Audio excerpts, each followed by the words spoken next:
తెలంగాణలోని contract degree లెక్చరర్ల regulation ప్రక్రియలో ఘరానా మోసం వెలుగు చూసింది. ఒక్కరు కాదు, ఇద్దరు కాదు, ఏకంగా 47 మందికి పైగా ఫేక్ పిహెచ్డీలు సమర్పించి తమ ఉద్యోగాలు రెగ్యులర్ చేసుకున్నారనే ఆరోపణలు వెలువెత్తున్నాయి.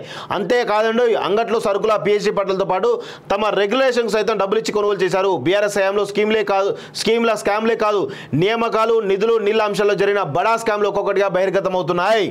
ఆ డిగ్రీ లెక్చరర్ల రెగ్యులేషన్ ప్రక్రియలో పారదర్శకత పాటించాల్సిన అధికార యంత్రాంగం ఆమ్యామ్యాలకు అలవాటు ఒక్కో డిఎల్ రెగ్యులేషన్కు ఒక్కో రేటు ఫిక్స్ చేసి భారీ కుంభకోణానికి తెరలేపారు.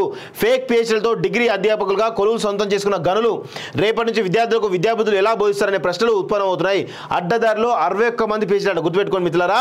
తెలంగాణ అసెంబ్లీ ఎన్నికల నోటిఫికేషన్ విడుదల సమయంలో హడావుడిగా డిగ్రీ లెక్చరర్స్ గత బీఆర్ఎస్ ప్రభుత్వం రెగ్యులర్ చేసింది. సరిగ్గా అక్టోబర్ 7, 2023న 61 మంది డిగ్రీ కాంట్రాక్ట్ లెక్చరర్లను రెగ్యులర్ చేస్తూ ఉన్నత విద్యాశాఖ అధికారులు ఉత్తర్వులు జారీ చేశారు. అయితే ఈ 61 మంది డిగ్రీ లెక్చరర్లకు సంబంధించిన ఒరిజినల్ ధ్రువపత్రాలను ఎవరు పరిశీలించారు?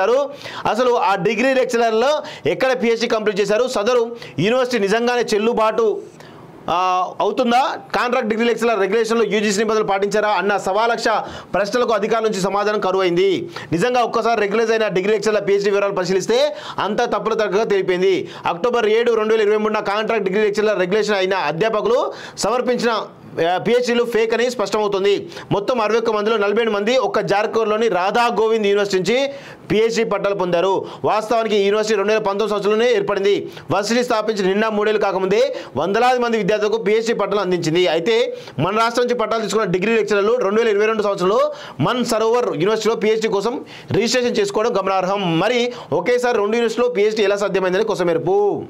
ఇట్లా మొత్తాన్ని పెద్ద ఎత్తున దాదాపు 61 మంది డిగ్రీ లెక్చరర్ల రెగ్యులేషన్ అయింది. దానిలో 47 మంది ఇదే పరిస్థితి కొనసాగుతూ ఉంది.